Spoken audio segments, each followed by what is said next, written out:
Olá, ouvintes do Mesa de Debate, sejam muito bem-vindos a mais uma live do nosso podcast.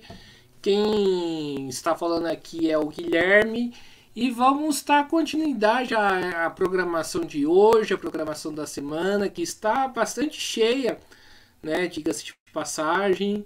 Já aconteceu uma live essa segunda e tem mais duas lives se tudo ocorrer conforme o combinado. Na parte aí da tarde, das 3 horas da tarde, nós do Mesa de Debate estamos entrevistando aqui o Reinaldo Santana.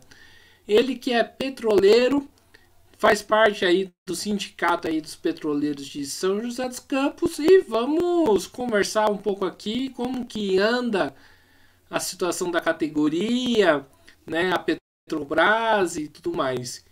Enfim, Reinaldo, prazer. Primeiramente, antes da gente começar, por favor, fale um pouquinho aí de você.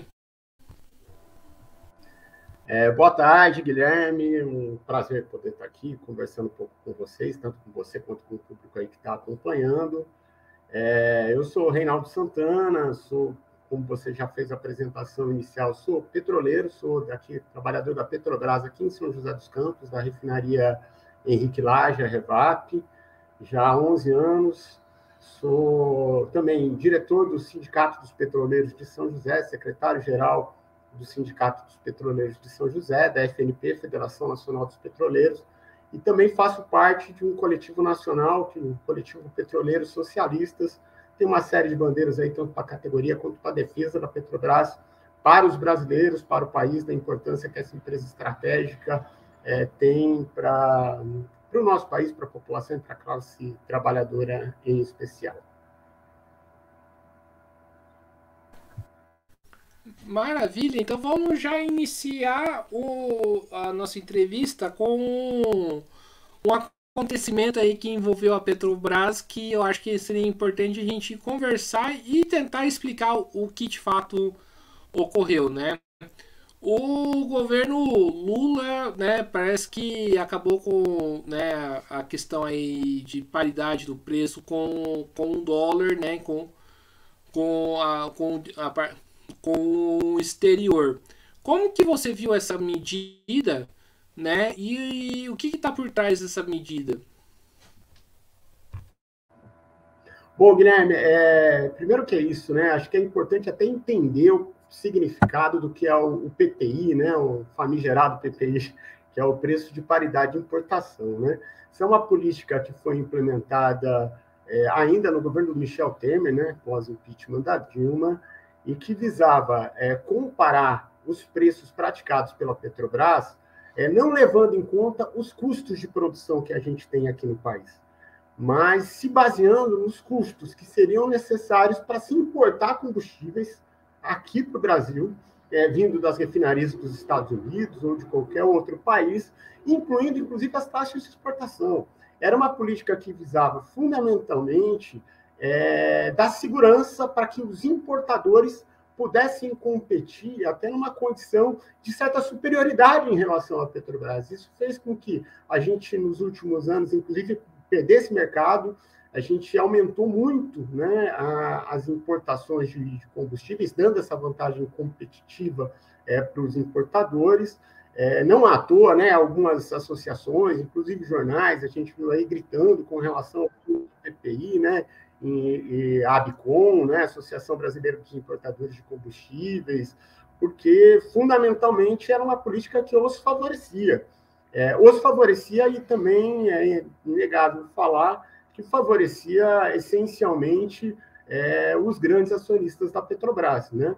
E que, na sua maioria, embora a Petrobras seja uma empresa estatal, tenha controle do governo, mas a grande maioria dos seus acionistas são acionistas estrangeiros. Então, era uma política que fazia com que o povo brasileiro pagasse combustíveis mais caros, baseados aí tanto na variação cambial do dólar quanto no preço internacional, né, dos derivados de combustíveis, e fizesse com que a população brasileira pagasse esse pacto, fizesse com que houvesse uma transferência de renda da população mais pobre desse país, que tem aí que colocar gasolina no seu carro, que depende do preço dos alimentos, que fundamentalmente são transportados no nosso país, né? O modal principal de transporte de logística no país é o transporte via terrestre, então o diesel impacta sobremaneira, né, todos os custos das mercadorias que a gente tem acesso, e também do GLP, né, do gás de cozinha, que inclusive não acabou, né?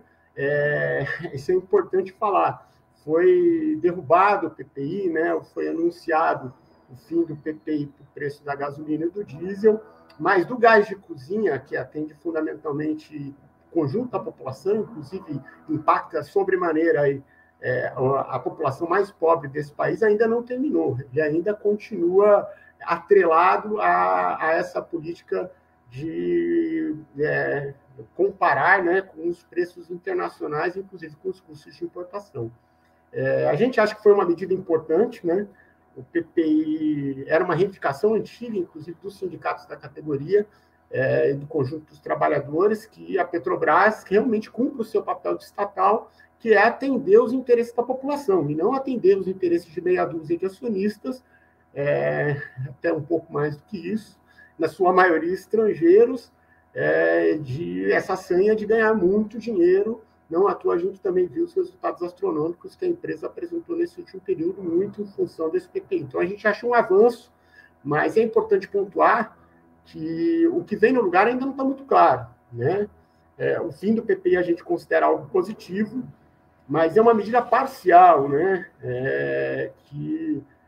O que foi anunciado que vai ser colocado no lugar do PPI ainda dá margem para que a gente realmente não tenha as vantagens da toda a tecnologia, de toda, vamos dizer assim, a produtividade que a empresa alcançou no último período, que permitia praticar preços muito mais baixos do que a gente está assistindo, que a população é obrigada a pagar.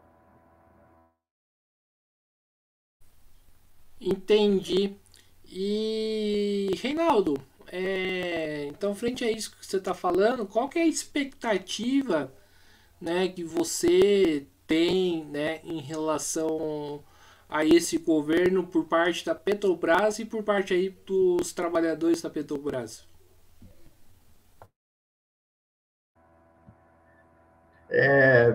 Acho que a grande maioria da população, né, e na Petrobras em especial, a gente estava assistindo nos últimos anos um processo de destruição de uma empresa que é um patrimônio muito importante para o país, né?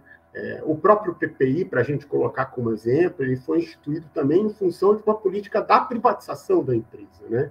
Porque, como os governos anteriores anunciaram a venda das refinarias, para que as refinarias, vamos dizer, quem comprasse as refinarias pudesse ter garantia de ter lucros consideráveis, né, a manutenção do PPI era algo essencial, era algo necessário, porque garantia que a Petrobras não fizesse uma competição desigual, vamos dizer assim, com quem quer que comprasse essas refinarias. Então, esse processo de destruição e de privatização da empresa que a gente estava assistindo, que é criminoso com o país, principalmente pelo montante, por tudo aquilo que a Petrobras significa, a gente espera que possa ser revertido.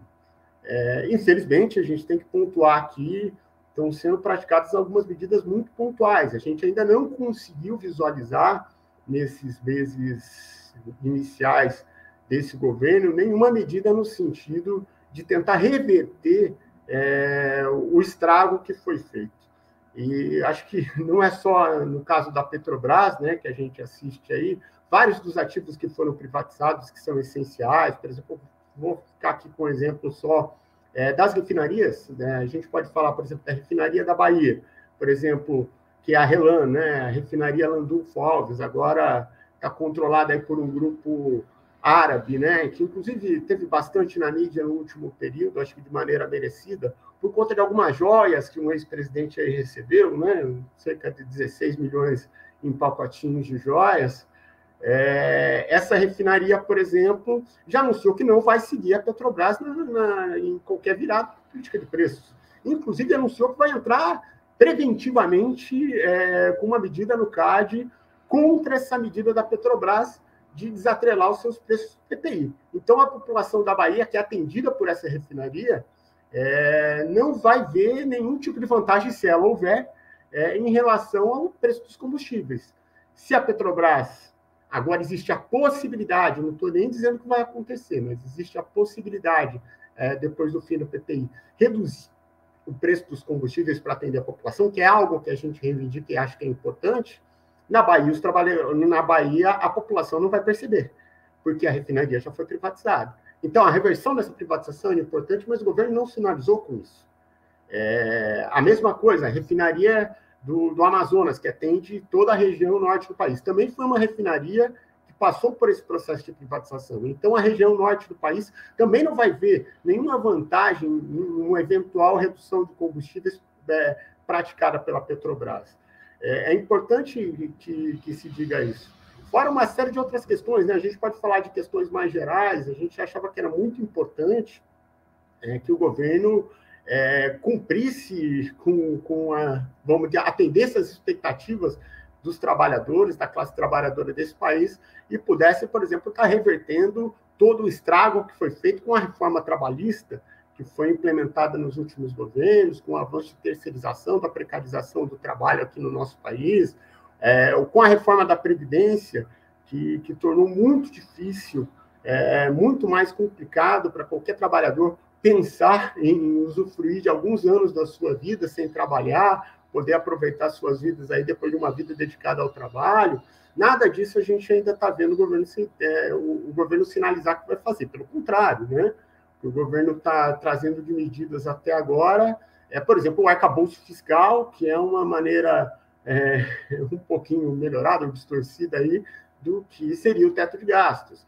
A gente acha que não são esses os debates centrais para a classe trabalhadora, esses que o governo está trazendo até agora, mas sim a reversão dos processos de privatização da Petrobras, porque isso sim é uma forma de abrasileirar os preços, que foi uma promessa de campanha do atual presidente, do presidente Lula, trazer de volta essas refinarias para que a população da Bahia possa ser também beneficiada com uma eventual redução do preço dos combustíveis, para que também a população do norte do país possa ser beneficiada com esse tipo de política. Mas até agora a gente não está vendo isso, né? Nem mesmo a reversão do ensino médio, da reforma do ensino médio, que transforma a educação num celeiro de mão de obra, principalmente para a população mais pobre, trabalhadora, que está dentro das escolas públicas, limita ainda mais a possibilidade de ter acesso ao ensino superior, transforma essa população assim, em condições de ser mão de obra precária, né? Então, são medidas importantes que a gente acha que o governo tem que colocar em debate, tem que colocar em pauta e teria que implementar. No nosso caso, da Petrobras, a reversão de todas as privatizações e caminhar para uma Petrobras 100% estatal, né? Hoje, boa parte das medidas que a Petrobras acaba aplicando estão em função de atender os interesses desses grandes acionistas da empresa. E atender o interesse dos grandes acionistas da empresa, como a gente vê, por exemplo, no caso dos preços dos combustíveis, significa trazer prejuízos para a grande maioria da população, que é quem esse governo tem que atender e é o que a gente acha que tem que reivindicar. Certo. Você toca numa questão bastante importante, né? Que eu acho que tem a ver com discussão de programa, né? Você falou de ações pontuais que são incertas e eu concordo bastante com você, né? A gente sempre tem que, né, olhar com um olhar aí meio desconfiado quando acontecem certas medidas. Mas eu queria te perguntar para você o seguinte: qual é o programa, né? Então, né, para a gente reverter a situação, por exemplo, pelo menos da Petrobras? Então, Guilherme, fundamentalmente, primeiro a gente tem que entender a grandeza e a importância dessa empresa, né? A Petrobras, isso é fruto do investimento do povo brasileiro, né? Vamos pensar, a Petrobras ela foi criada a partir de um grande movimento nacionalista, né? Um movimento em defesa da soberania nacional, que foi o movimento Petróleo é Nosso. Ela surge, não vou entrar em muitos detalhes dessa história, mas ela vai surgir lá na década de 50, e ela tinha a ver com o enfrentamento, né, ao interesse vamos dizer assim, de empresas estrangeiras que queriam explorar e usufruir da nossa riqueza. No último período, a Petrobras ela se desenvolveu de uma forma brutal, né? E principalmente com a descoberta do pré-sal, a gente passa para um outro patamar. Hoje, a Petrobras é uma empresa que produz petróleo, que tem a capacidade de produzir petróleo com uma das maiores produtividades do mundo. É só comparável a produtividade que a gente tem no pré-sal com as empresas árabes. Você vai pegar lá uma Saudi Aramco, da Arábia Saudita, algumas outras empresas do Oriente Médio, que têm a capacidade de produzir petróleo ao custo que a Petrobras produz no pré-sal. E isso é uma virtude fruto desse investimento todo que a gente fez. Então, reverter os processos de privatização que foram realizados no último período é um ponto essencial. Eu citei aqui as refinarias, mas a gente não precisa ficar só nas refinarias. A gente tem duas grandes malhas de gasodutos no nosso país, uma no Sudeste, outra no Nordeste, a NTS e a TAG, que foram privatizadas, né, no governo passado. E é bem interessante entender o que é esse processo de privatização. Para vocês terem uma ideia, a Petrobras ela vendeu essas redes de gasoduto que ela tem que utilizar. Essencialmente, são essenciais, né, para todo o processo de logística e produção do petróleo. Então, ela vendeu a NTS e a TAG, por exemplo, por valores irrisórios. É a mesma coisa, para você ter uma ideia, foi calculado um pouco, de acordo com... Ela vendeu e tem que pagar aluguel, né? É uma coisa meio de maluco, mas foi o que foi feito no governo passado. E para se ter uma ideia, tinha um cálculo de que, mais ou menos, pela utilização da Petrobras desses gasodutos, que em mais ou menos 5 anos ela se pagaria. Sabe o que quer dizer, Guilherme? É que você tem a sua casa, você vende para alguém, e com um contrato firmado de aluguel, falando assim, eu não vou sair da casa, eu vou continuar aqui, a casa agora é sua, eu vou continuar te pagando aluguel, e em menos de 5 anos você pagou o valor inteiro da tua casa, você devolveu todo o dinheiro que você recebeu. Isso foi o que foi feito num dos casos de processo de privatização da Petrobras, nessas redes de gasoduto que são essenciais do país. E sabe quanto que essas empresas que assumiram essas redes de gasoduto investiram para ampliar as possibilidades? Por exemplo, a gente tem uma grande produção, além do petróleo no pré-sal, também de gás natural. Sabe quanto que essas empresas investiram para, por exemplo, ampliar essas redes, aumentar a capacidade de escoamento do gás? Nada, absolutamente nada. Ela só está vivendo da renda que a Petrobras proporcionou, que estava certa nos seus processos de venda. Então, a reversão desses absurdos é essencial, né?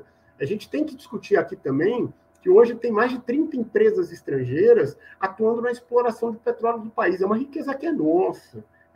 E hoje, na maior parte dos casos, estava se discutindo, inclusive há pouco tempo atrás, e teve uma grita geral da taxação, né, do petróleo para exportação e tudo mais, do que seria exportado de petróleo.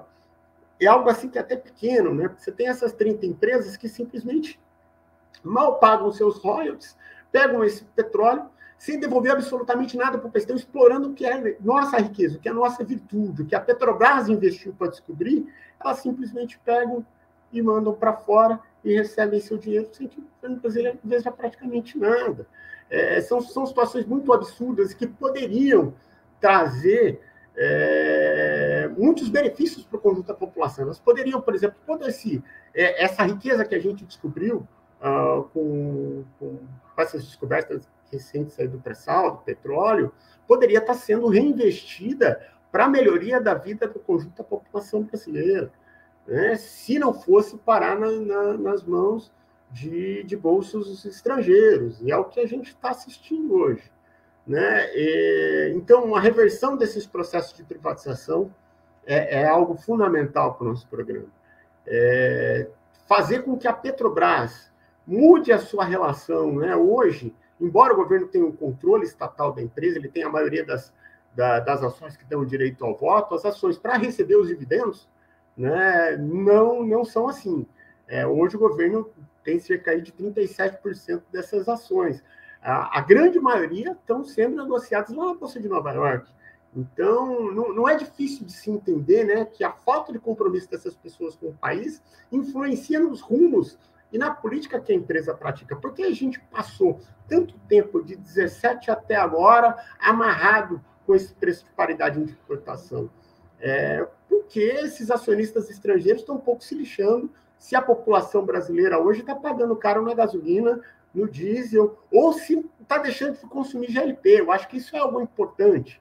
Né? Por exemplo, o GLP no ano passado teve uma queda no seu consumo.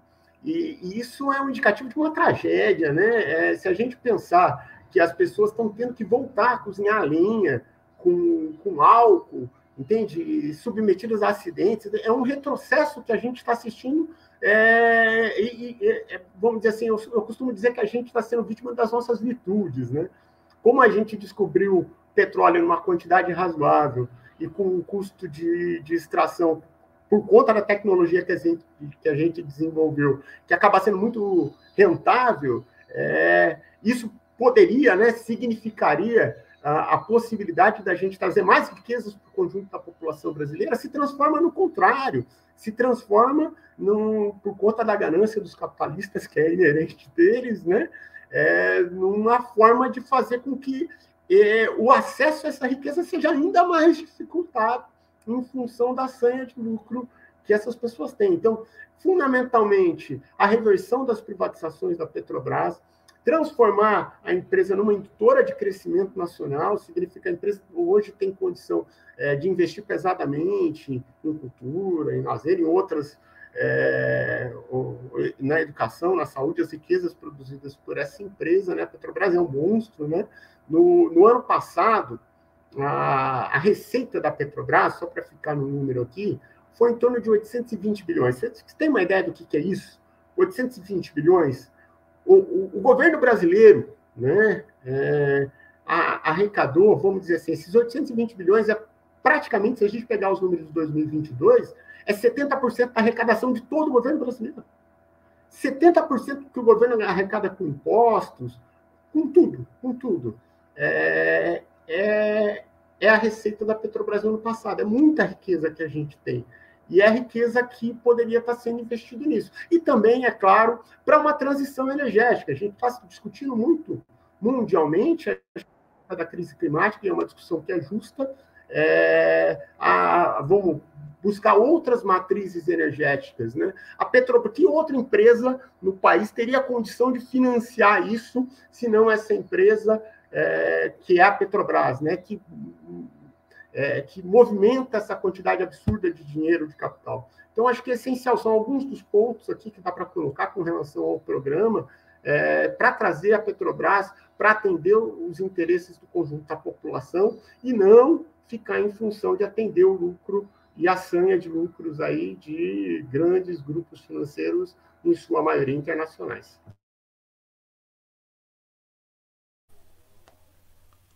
Ok, vamos tratar aí de um tema, né, que acho que é importante a gente tocar e dar uma visão diferente do que é jogado na grande mídia e também por alguns grupos aí de extrema direita, né, que fazem a cabeça da população, que é a pauta da questão da corrupção, né?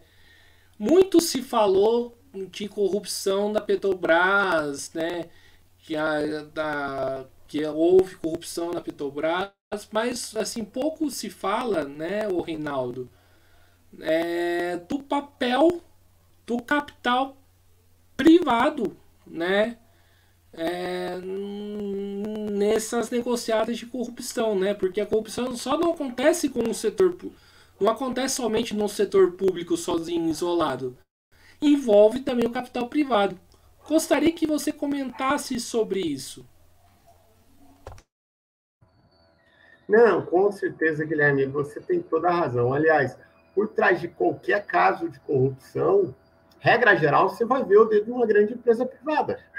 Né? Nos casos da Petrobras, e aqui eu tenho que dizer que realmente não vamos tampar o sol com a peneira, não. Realmente existiam casos de corrupção na Petrobras. Eu não acho que só nos governos anteriores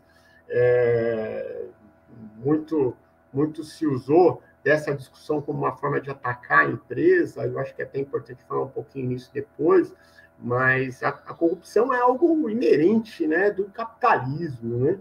Então, pensando que o governo fundamentalmente aí é influenciado e, vamos dizer assim, quem mais consegue influenciar as decisões do governo são grandes empresas privadas, né? Essencialmente, uma das formas que eles utilizam para isso é, de fato, corromper, né, os dirigentes, os políticos que a gente tem no país. Eu lembro até de algo que me marcou bastante, uma notícia da época, tem muitas críticas ao que foi o processo da Lava Jato, mas, vamos dizer assim, alguns dados que surgem que ajudam a pelo menos esclarecer alguns debates, né? Eu lembro de uma nota, se não me engano, Folha de São Paulo, algum desses jornais, que falava na época do departamento de corrupção que o Odebrecht tinha lá, me desculpe se eu errar um pouquinho os dados, mas era algo assim, que eles tinham gasto com o Congresso Nacional, entre propinas, algo em torno, para aprovação de medidas, eu não estou falando aqui de corrupção de obras e tudo mais, mas ao longo de alguns anos, em torno de 6 bilhões de corrupção, né, vamos dizer assim, de propinas, né, para que os deputados e senadores desse país pudessem aprovar medidas que os favorecessem. Você sabe o quanto que eles calcularam que isso retornou para o Odebrecht? Né? O quanto que essas medidas que foram aprovadas no Congresso Nacional retornaram como, vamos dizer assim, como vantagens para essa empresa? Era algo em torno de 130 bilhões, era tipo maior que o orçamento do Ministério da Educação, maior que o orçamento do Ministério da Saúde. Então, a corrupção, essencialmente, está em função de atender os interesses das empresas privadas, entende? Então, o caso do que a gente viu na Petrobras, isso também ocorreu, né? É importante dizer, né, e eu acho que isso é fundamental, que a gente, às vezes, tem que tomar um certo cuidado com essa discussão em relação à corrupção. Embora eu esteja 100% a favor, acho que tem que investigar, tem que prender, não podemos tolerar isso como prática. Mas na Petrobras, né, não à toa, né, eu acho que já existia corrupção antes da Petrobras. Né? Vamos dizer assim, a corrupção na Petrobras é datada, isso são coisas que a gente comenta lá dentro, de uma forma muito pesada, inclusive durante a ditadura militar. Acontecia pesadamente, assim, alguns casos que são muito gritantes. Mas, vamos dizer assim, no final do governo Dilma, ela foi utilizada como uma forma de atacar a empresa, como uma forma de fazer com que uma das riquezas, porque o que aconteceu no período anterior tinha sido descoberto pré-sal, foi feito um investimento pesado por parte da Petrobras para viabilizar a produção do pré-sal, que é o que a gente tem hoje. Hoje, 73% de todo o petróleo que é produzido no país, que é esse petróleo, esse custo muito baixo que eu tinha te falado, que eu tinha comentado no começo. 73% da produção nacional era só isso, mas tinha que ter um investimento alto, né, após a descoberta, para viabilizar esse processo de produção. Esse investimento foi feito, né, e aí dizem que teve muitos casos de corrupção, tudo bem, verdade, pode ser. Alguns casos até devolveram dinheiro, então teve mesmo, né? Mas ela foi utilizada como uma forma de atacar a empresa. Se dizia, olha, o tamanho da dívida da Petrobras está relacionado aos processos de corrupção. Mentira! Essencialmente, o tamanho da dívida da empresa, isso qualquer grande empresa no mundo faz, estava relacionado ao investimento necessário para que ela pudesse ampliar sua produção e viabilizar a produção do pré-sal. Mas foi utilizada essa discussão de corrupção como uma forma de tentar atacar a empresa e tentar nos tomar, né, nos tomar de nós, brasileiros, né, esse patrimônio e a possibilidade da gente poder usufruir dessa riqueza posteriormente. Né? Então, acho que é um debate importante, sim. Eu não acho que a classe trabalhadora tem que ser tolerante com os casos de corrupção ou tem que relativizar isso, mas a gente tem que entender o que são os processos. Primeiro que é isso, sempre tem grandes grupos privados, essencialmente a corrupção só existe por isso, porque são empresas privadas que estão patrocinando esse processo de corrupção, que levam vantagens em relação a esse processo de corrupção. Em segundo lugar, muitas vezes esse discurso é utilizado de forma com que se justifiquem ataques, por exemplo, a empresas estatais ou administração pública, em que alguns pontos tem tem que ter críticas justas, né, ao que é a gestão do Estado, ao que é a gestão, inclusive, das empresas estatais, mas de uma forma com que essas empresas possam levar ainda mais vantagem, né, para esses grandes grupos privados possam levar mais vantagem. Então, acho que são dois pontos importantes para a gente se refletir quando a gente fala dos processos de corrupção. Embora, como falei e repito, não acho que os trabalhadores, as organizações dos trabalhadores têm que ser tolerantes com isso. Pelo contrário, tem que defender, sim, a investigação séria, punição dos corruptos e dos corruptores, essencialmente, coisa que muito pouco a gente vê nesse país. Certo. Você falou uma outra coisa bastante importante em cima desse tema, né? Que é a questão do ataque à empresa, né? Muito se discutiu, né, dentro da própria esquerda, que a Lava Jato, um dos propósitos dela seria atacar, né, a Petrobras. Você concorda com essa afirmação, Reinaldo? Não, eu imagino que as coisas estão ficando bastante claras nesse sentido, né? Acho que é isso. É como eu falei, é engraçado dizer, né? O pré-sal, né? Ele foi descoberto durante muito tempo, né? As áreas de concessão, onde foi agora na Bacia de Santos, aonde foi descoberta essas grandes reservas que a gente já tem hoje no país, elas tiveram na mão da iniciativa privada, sabia? É até uma curiosidade, né? Se não me engano, a Shell, não vou lembrar que exatamente são as empresas, mas a gente, com o consórcio pela Shell, estava lá para tentar achar petróleo nessa área. Sabe o que a Shell fez? Ou a Shell, ou seja lá qual empresa for, eu corro o risco de estar me enganando aqui, mas eu sei que eram grandes empresas privadas. Elas devolveram, não quiseram investir, não quiseram correr esse risco, né? E devolveram para que a Petrobras fizesse essa exploração. Porque vamos dizer assim, os grandes capitalistas, eles não gostam muito de risco, não gostam de se arriscar. Regra geral, ao contrário do que dizem, né? Além de não gostar de se arriscar, eles também gostam de ganhar dinheiro rápido. Então, o investimento pesado no pré-sal, que era o que era necessário tanto para as descobertas quanto para a viabilização da produção, foi feito para a Petrobras nesse último período. E quando a coisa estava para acontecer, né, vamos dizer assim, quando se viabilizou a possibilidade de exploração nesses custos, começam esses ataques à empresa, né? Surgem lá, descobrem que tem corrupção dentro da Petrobras. Pô, como eu falei, lá dentro isso é anedota, porque tem corrupção lá dentro, tinha casos muito pesados, escandalosos, desde a época da ditadura militar. Por que não se levantou isso antes, né? É um pouco estranho, né? Acho que as coisas um pouco confluem. Para se ter uma ideia do significado do pré-sal para o país, né? Tem alguns estudos, né, com relação à possibilidade, mas eu já vi alguns estudos que apontam a possibilidade, se tudo que a gente tem lá do pré-sal lá de se confirmar o que são essas reservas, talvez de colocar o Brasil lá entre os 5 maiores detentores de petróleo no mundo. No mundo. Isso não é pouca coisa. Principalmente pelo custo de extração. Muito se dizia, no começo da descoberta do pré-sal, sempre vinham alguns especialistas ou gente defendendo alguns interesses travestidos de especialista, dizendo, tudo bem, a gente tem petróleo no pré-sal, mas é muito caro para explorar. E assim, o desenvolvimento da tecnologia da Petrobras para a exploração do pré-sal demonstrou justamente o contrário. Hoje a produtividade da empresa é algo absurdo. É como eu te falei, somente lá nos países árabes, Oriente Médio, onde, desculpa, eu vou usar aqui uma figura de linguagem, que é uma brincadeira que a gente faz no trabalho, onde você faz um buraco no teu quintal e sai petróleo, somente lá, né, nos países árabes, no Oriente Médio, você consegue um custo de extração tão baixo, né, embora da Petrobras seja um pouquinho maior, quanto da Petrobras. Então, isso é fundamental para a gente localizar, né? Por isso, né, a gente é vítima das nossas virtudes. Como a gente descobriu essa riqueza toda, descobriram que tinha corrupção na Petrobras, quiseram atacar a empresa de uma forma muito pesada para poder justificar o seu processo, ou o processo de avanço da sua privatização.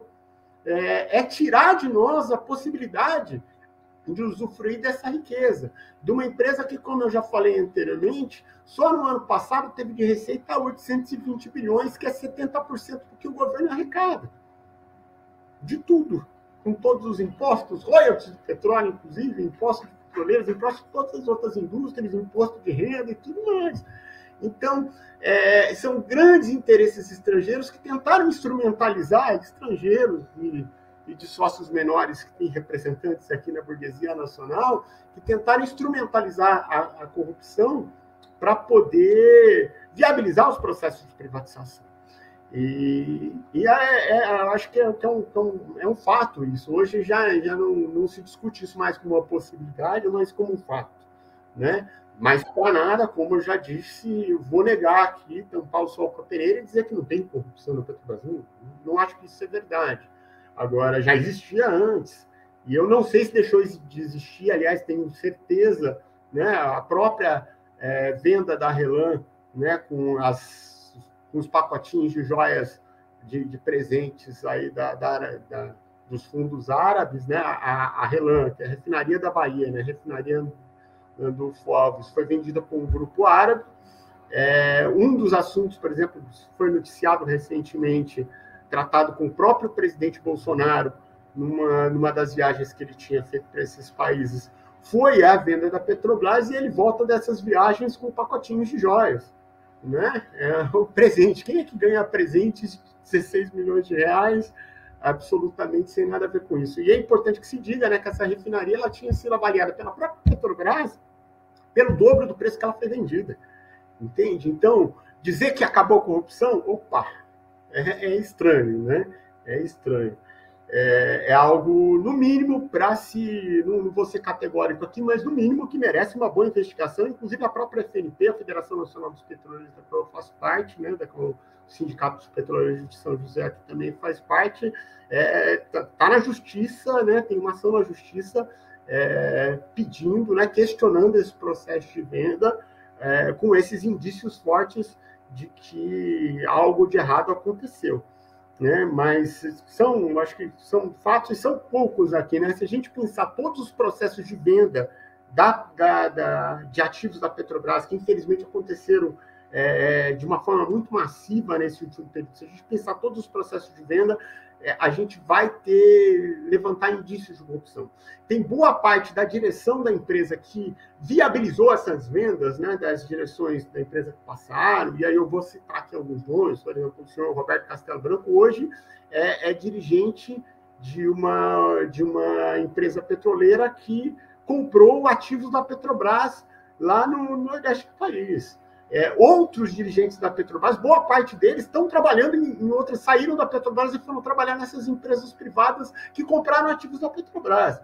Dizer que, no mínimo, isso não levanta suspeita é algo que tem que ser muito ingênuo para acreditar. E como eu não me dou o direito de ser ingênuo, eu desconfio e acho que tudo isso merecia uma investigação mais aprofundada. Infelizmente, só tentou se investigar naquela época porque se tinha um interesse claro de viabilizar essas vendas, inclusive. E eu acho que isso ainda não acabou. Acho que é importante aqui para pontuar esses fatos, mas, assim, de novo, não acho que a gente tem que ser leniente ou tolerante e tampar o sol com a peneira e dizer que isso não existiu. Acho que a gente tem que lutar, inclusive, para poder ter um controle maior dos trabalhadores, seja dos trabalhadores da própria Petrobras, como de quem usufrui, né, da riqueza da Petrobras. Vamos pensar assim, se é uma empresa estatal, ela é de todos nós, né, de toda a população brasileira, que a gente crie mecanismos de controle para poder fiscalizar de uma forma mais pesada essa empresa e evitar esses possíveis desvios. Deixa eu ver se eu entendi a última parte. Então seria uma estatização, mas sob o controle dos trabalhadores e não de uma burocracia estatal, né, como é hoje. Isso? Eu acho que é necessário ter a sociedade organizada, os organismos da classe trabalhadora de uma forma organizada, não só fiscalizar os rumos da empresa, como auditar os rumos da empresa. Eu particularmente sou um defensor disso, aí pode até ter polêmica disso, mas eu acho que a Petrobras tinha que ser 100% estatal. Acho que o processo de quebra do monopólio estatal do petróleo, que aconteceu ainda em 1997, lá no governo do Fernando Henrique, deveria ser revertido, porque a gente está falando de uma riqueza nacional que tem que ser explorada e usufruída de acordo com os interesses da população brasileira, e hoje não é isso que acontece.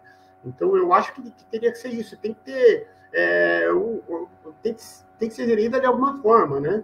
Hoje, do jeito que ela é gerida, fundamentalmente com a influência dos seus acionistas estrangeiros, você percebe que os interesses da população, na maior parte das vezes, não são atendidos, né? Uma empresa desse tamanho, com o potencial que ela tem, se ela fosse de fato controlada em função dos interesses da população, jamais a gente teria instituído um PPI. Né?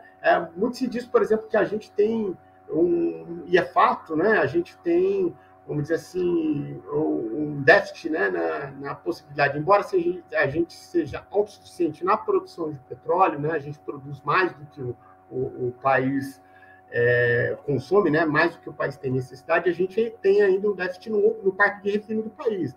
Era essencial, por exemplo, aumentar o nosso parque de refino. Primeiro, utilizar totalmente toda a capacidade de refino do país, durante muitas vezes, por decisões da empresa, acabou sendo subutilizada. Então, a gente teria condição de fazer investimentos para que toda a capacidade do nosso parque de refino fosse utilizada e para a gente, inclusive, ter um investimento maior para construir refinarias no país, porque isso traria condições de ter combustíveis a preços muito baixos. Né? Se a gente pegar só os custos de produção da Petrobras, a gente pode dizer que daria para pagar menos da metade do que a gente paga hoje com uma certa folga. Nem estou falando de realocar todo o lucro da empresa e vender a preço de custo. Não é isso. Acho que a empresa precisa ter um certo caixa, né, para poder fazer investimentos, para poder viabilizar outras coisas. Mas daria, por exemplo, se a gente tivesse, de fato, esse controle estatal, né, esse controle dos trabalhadores, uma empresa 100% estatal, a gente tem medidas muito pesadas no sentido de fazer com que a riqueza produzida pela empresa pudesse financiar o processo de transição energética, pudesse ser usado para melhorar o sistema de saúde e de educação no nosso país, e mesmo para atender a população nessa questão energética. Eu acho que só com o controle dos trabalhadores é que a gente consegue essas medidas, né? Com a influência dos acionistas, o que a gente enxerga fundamentalmente é um PPI, né? Que é o que a gente assistiu nos últimos tempos, né? Eu acho que isso é importante dizer, né? Porque mesmo com a queda do PPI, o que o governo anunciou que vai colocar no lugar, né? O que a direção da empresa, através do seu presidente, o João Paulo Prats, anunciou que iria colocar no lugar, abre margem para muita coisa, né? Colocam lá que iria levar em conta, vamos dizer assim, os interesses da população de maneira geral, assim, vamos dizer, para as variações bruscas no mercado internacional de derivados de petróleo não fossem diretamente repassados para a população. Esse é um dos pontos, mas que também seria levado em conta o valor marginal do petróleo. O que significa isso? Que ainda estão de olho no PPI, entende? Do que seriam os preços internacionais do petróleo, porque não querem afrontar os interesses dos grandes acionistas, entende? Enquanto a empresa ainda tiver com essa dualidade, né, tendo essa pressão para atender os interesses dos acionistas, ela vai ter dificuldade para atender o interesse do conjunto da população. Para quem tem ações da Petrobras e está lá em Nova York, vender o combustível mais caro para a população brasileira significa aumentar a sua margem de lucro. Está ótimo. Eles não têm problemas com isso. A população brasileira tem. Tem um combustível mais barato e que possa nos atender, que baratearia, inclusive, o preço de outros produtos, né, fundamentalmente alimentos. Como eu falei no começo também, o modal, né, de transporte da maior parte das mercadorias do Brasil é terrestre, é diesel, então diminuir o preço do diesel significa baratear tudo nesse país. Então, para eles, para quem está lá fora, só ganhando dividendos da Petrobras, isso não é algo importante para a população, né?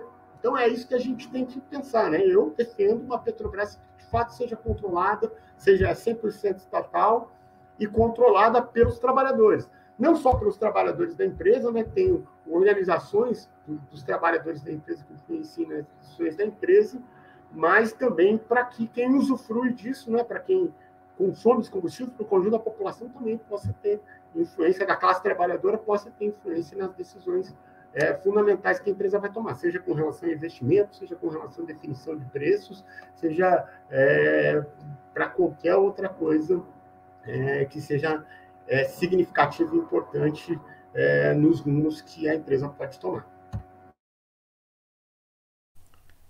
Perfeito. Agora vamos falar um pouco da situação da categoria, né? Como que anda essa questão da categoria? Quais são as reivindicações, problemas, né, as demandas, né, da categoria nesse último período?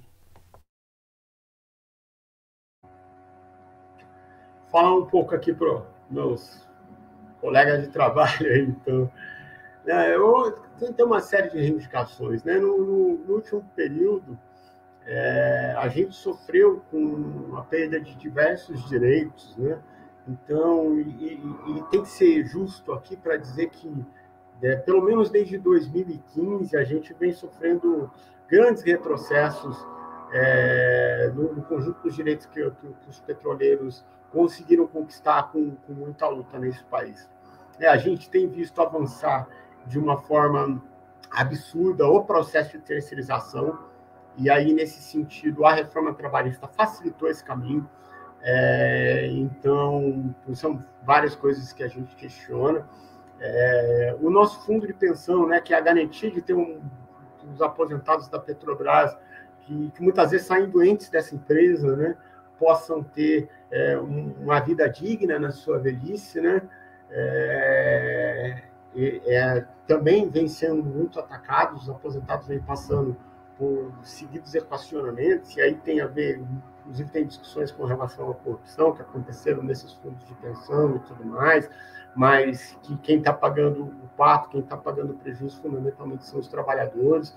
No nosso plano de saúde, né, é difícil até falar, né, que o sistema de saúde público que a gente tem no país, e inclusive com a insalubridade, né, de quem trabalha numa empresa como a Petrobras, é algo muito importante, né, ter a possibilidade de ter esse acesso a alguns cuidados médicos, né? A gente trabalha em turno, imerso em produtos tóxicos, muitos cancerígenos, então não é difícil com que os trabalhadores, assim, são dados estatísticos, inclusive, que demonstram que os trabalhadores da Petrobras acabam desenvolvendo muito mais diversas doenças do que a média da população em geral. Então, são coisas importantes para nós, né? E agora a gente está começando um processo, né, entrando num processo de negociação. Se colocar aqui uma verdade, esse governo está abrindo margem para diálogo. Eu, particularmente, não acho que somente diálogo resolva absolutamente nada, mas a gente está formando uma série de GTs, né, de grupos de trabalhos, para poder discutir algumas dessas questões aqui que eu levantei. E a gente vai entrar agora na discussão do nosso ACT, de uma forma mais pesada, do Acordo Coletivo de Trabalho dos Trabalhadores da Petrobras. A gente espera que, na discussão desse Acordo Coletivo de Trabalho, a gente possa debater como reverter tudo aquilo que a gente perdeu no último período, e que foram perdas muito importantes, né? Levantei aqui essas questões, mas também com relação aos nossos salários, aos vencimentos que a gente tem. Hoje a empresa, por exemplo, ela pratica uma política de remuneração variável, né? É um tal de PPP, um prêmio por performance, né?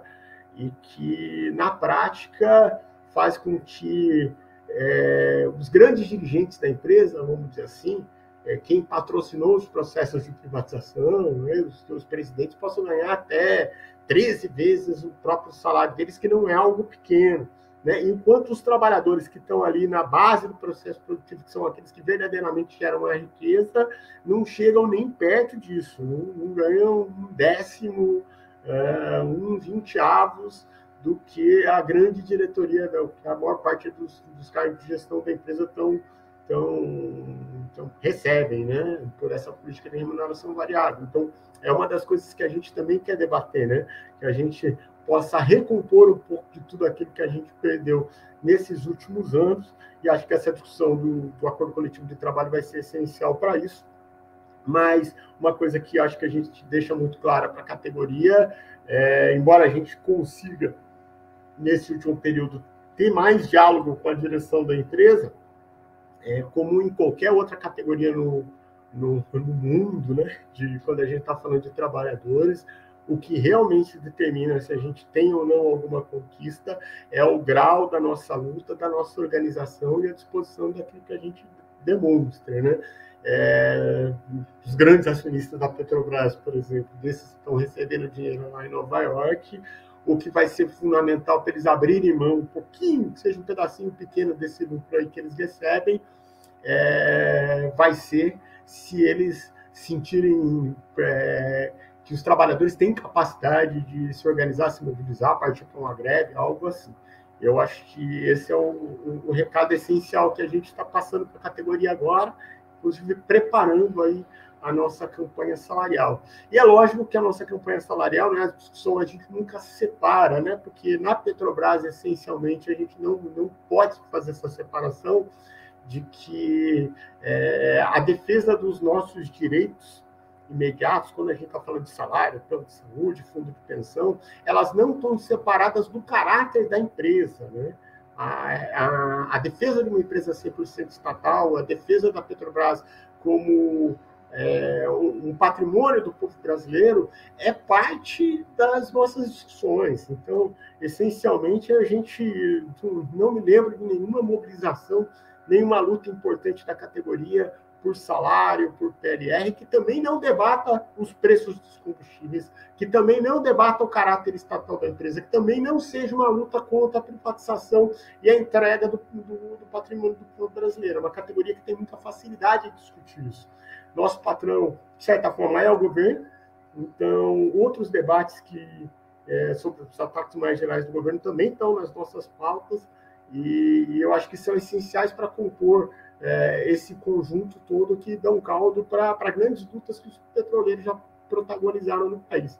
E é uma categoria assim que precisa ser valorizada, sabe, Guilherme?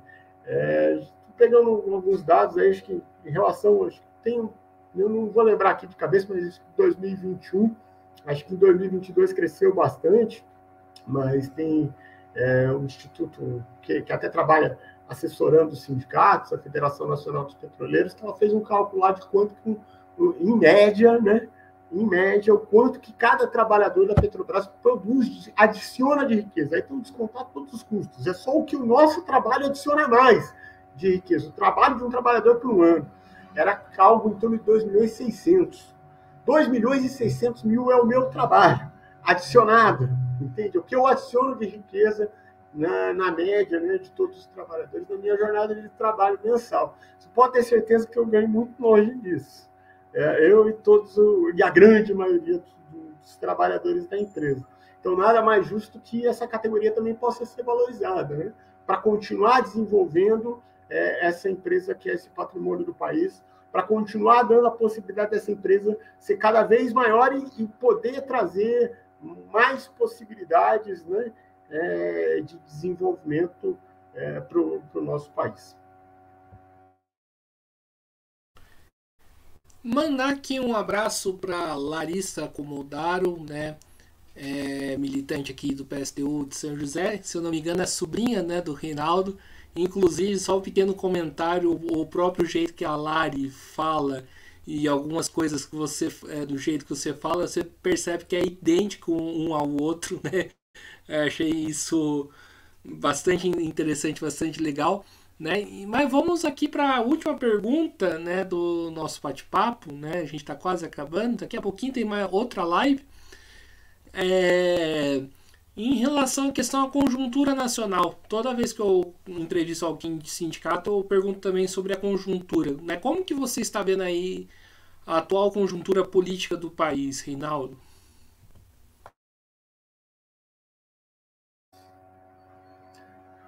Bom, Guilherme, um excelente debate com uma série de facetas, né? Mas vamos dizer assim, eu acho que a gente amargou nos anos anteriores uma série de ataques, né, com ascensão aí de um governo de extrema direita que estava a serviço muito claramente de avançar num programa de deterioração das condições de vida da classe trabalhadora do conjunto da população desse país, de aprofundar, né, o nosso processo de recolonização, de desindustrialização, de retroceder em questões fundamentais, de combate às minorias, dos direitos combate aos direitos das minorias, a destruição ambiental que a gente assistiu também nesse último período. Então, tudo isso somado fez com que a derrota, né, do senhor Jair Bolsonaro fosse visto com um certo alívio pelo conjunto da classe trabalhadora. Eu acho que isso é um alívio justo, né? Eu até utilizei essa figura numa assembleia que a gente realizou recentemente. Desculpa. É que eu acho que a gente era meio que o George Floyd, sabe? O americano, negro americano, que estava lá com um policial com o seu joelho no pescoço dele e ele dizia que não podia respirar. Eu acho que é um pouco da sensação que a gente tinha nesses últimos 4 anos. Tinha alguém com o joelho no nosso pescoço e a gente não conseguia respirar. O que aconteceu agora? Que tiraram o joelho do nosso pescoço. A gente pode respirar. Isso é melhor. Não tenho dúvida que a gente está numa situação melhor nesse sentido. Agora, deixou de ser um policial, ele pode nos algemar, nos bater com um cacetete, ele ainda está armado, ainda pode nos atirar. Acho que é assim que a gente tem que enxergar qualquer governo de plantão. Né? Não é porque a gente teve um alívio imediato, porque de fato a gente vivia um governo de extrema-direita especialmente agressivo, né, com a classe trabalhadora, que a gente pode achar que a gente está em outro mundo. A gente precisa fazer com que primeiro, derrotar essa ameaça, né, da extrema-direita, acho que isso é importante, que a gente faz esses processos na luta, mas a gente não pode deixar de levantar as nossas reivindicações mais sentidas, né? E aí a gente tem que continuar, né, como organizações dos trabalhadores, promovendo os processos de luta e levantando as nossas reivindicações aqui. Acho que a gente não pode cair em qualquer ilusão de que a gente precisa dar uma trégua para esse governo, porque assim, senão a extrema-direita volta. Eu acho que é o contrário disso, né? A gente tem que exigir as nossas reivindicações mais sentidas. Né? Eu acho que não, porque o que a gente quer é um processo de transformação nesse país. A gente quer que os ataques que foram efetuados nesse último período possam ser revertidos. Então não dá para a gente não levantar bem alto a bandeira de revogação da reforma trabalhista. Não dá para a gente não levantar bem alto a bandeira da revogação da reforma da Previdência, da reversão das privatizações que foram praticadas nesse último período, da revogação do novo ensino médio, para falar com a minha sobrinha Larissa aí, que deve estar nos acompanhando, nos ouvindo, e promover todos os processos de luta que a gente precisa. Acho que esse governo precisa atender às expectativas do conjunto da classe trabalhadora, coisa que até agora não está fazendo. E a gente só consegue fazer com que esse governo atenda às expectativas da classe trabalhadora, inclusive se tiver uma ruptura mais sentida com os setores com os quais ele está atrelado até agora, né? O governo falava muito do Centrão e tudo mais, mas está lá negociando com o Arthur Lira uma série de medidas, como, por exemplo, o arcabouço fiscal, que a nada atendem os nossos interesses, né? Isso para ficar em alguns pontos aqui. Mas, essencialmente, a gente precisa construir as reivindicações e um processo de luta sentido da classe trabalhadora, que é o que vai fazer com que as nossas reivindicações possam ser ouvidas, possam ser sentidas e possam ser atendidas. Não dá para ter ilusão de que é qualquer governante de plantão, principalmente um governo que vamos dizer que não é igual ao que a gente estava vivendo anteriormente, isso é muito importante deixar claro, mas que está aliado, por exemplo, tem um vice como o Geraldo Alckmin, que patrocinou, né, que foi um fomentador do massacre que a gente assistiu contra trabalhadores sem teto aqui na nossa cidade, como foi no Pinheirinho. Esse tipo de figura, um governo que faz algumas alianças aí que a gente sabe que não atendem para nada os interesses da classe trabalhadora.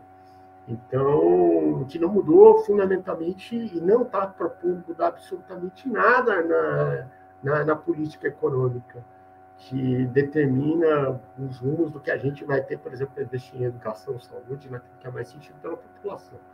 Então, acho que a gente tem que apostar no caminho da luta, tem que organizá-la, e com o nosso programa, com as nossas reivindicações, parte disso que eu expus aqui agora. Então é isso aí, pessoal, né? Estamos encerrando mais uma entrevista do Mesa de Debates. Quero aqui agradecer a participação, né, do Reinaldo, né? Falar aqui que eu gostei bastante da nossa conversa e passo a bola novamente de novo para ele fazer as considerações finais. Guilherme, eu que agradeço o convite, me coloco à disposição. Acho que o teu canal é um instrumento importante, acho que para as organizações dos trabalhadores, um espaço para que a gente possa debater algumas ideias que são fundamentais, que a gente não enxerga aí na grande mídia, e que acho que ter espaços como esse, eu acho que são essenciais para que as pessoas de fato possam ter acesso a uma informação mais qualificada e que esteja voltado para os seus interesses, né? Em regra geral, o que a gente acaba comprando como informação oficial, como verdade, é aquilo que a grande mídia, que é aliado e faz parte da grande burguesia desse país, está defendendo. A gente precisa de fontes de informação que representem de fato os interesses da classe trabalhadora. Eu acho que você cumpre esse papel de trazer isso aqui para a nossa região, de permitir esse debate. Então, agradeço bastante o convite, agradeço aí quem acompanhou aí, quem vai acompanhar, acho que imagino que vai ficar durante um tempo aí, e dizer que estou à disposição aí para qualquer outro debate, qualquer outra discussão que a gente possa fazer no futuro. Enquanto, muito obrigado, boa tarde para você e para todos aí. É isso aí. Então, mais uma vez aqui agradecendo ao Reinaldo, agradecendo também a você que estiver nos acompanhando. Lembrando sempre aí de se inscrever no canal Podcast Mesa de Debates de Tudo Um Pouco. Acompanhe o nosso trabalho, curta, né, os vídeos, compartilhe aí nas redes sociais, curta a nossa página do Facebook, Podcast Mesa de Debates de Tudo Um Pouco. Siga a gente no Instagram e também no TikTok, Podcast Mesa de Debates. E quem puder, né, colabore aí com o nosso Pix, 385-007-02800 CPF, e, né, também no Padrim, www.padrim.com.br/podcast Mesa de Debates. Então é isso aí, pessoal, a programação continua. Forte abraço aí a todo mundo e fui.